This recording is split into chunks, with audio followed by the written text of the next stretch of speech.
ayaw niya. Isa ka tayo mag-play.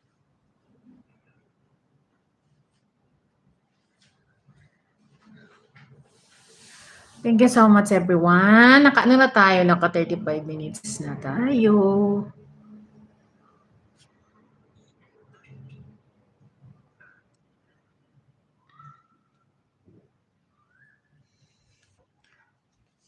Former CQTV, thank you so much.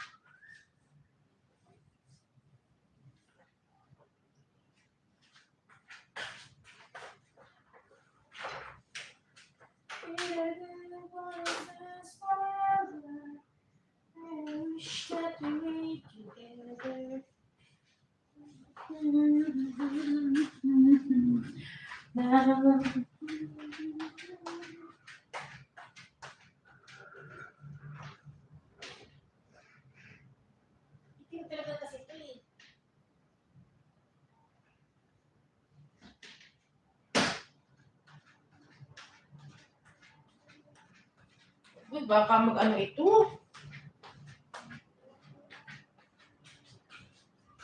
Ito na lang. Wait a minute. Sa kaping mainit.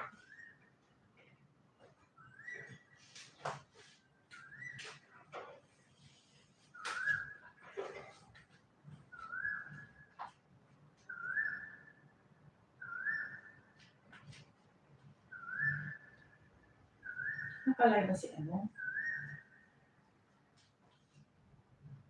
Ako, may nakalay si... Happy Valentine's to all! Happy Valentine's! Happy Hearts Day!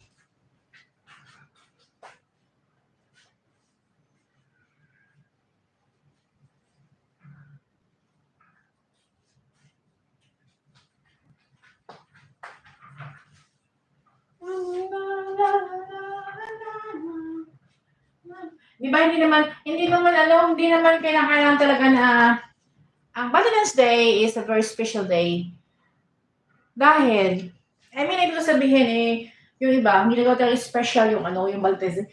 Hindi naman ibig sabihin na pag Valentine's Day, doon ka lang mag-i-effort to show to someone else, to your loved ones, na special yung araw. Kasi, ang sa akin kasi, everyday is Valentine's. Just like, everyday is Christmas, everyday is New Year, like that. Pero, syempre, kasi, siguro nga, dahil nga, ang araw is, 14 is Hearts Day. Pero, okay. Celebrate. Okay. Pero sa akin na naman kasi araw-araw siyempre, nag-show ka ng love sa someone, yun na special na yun.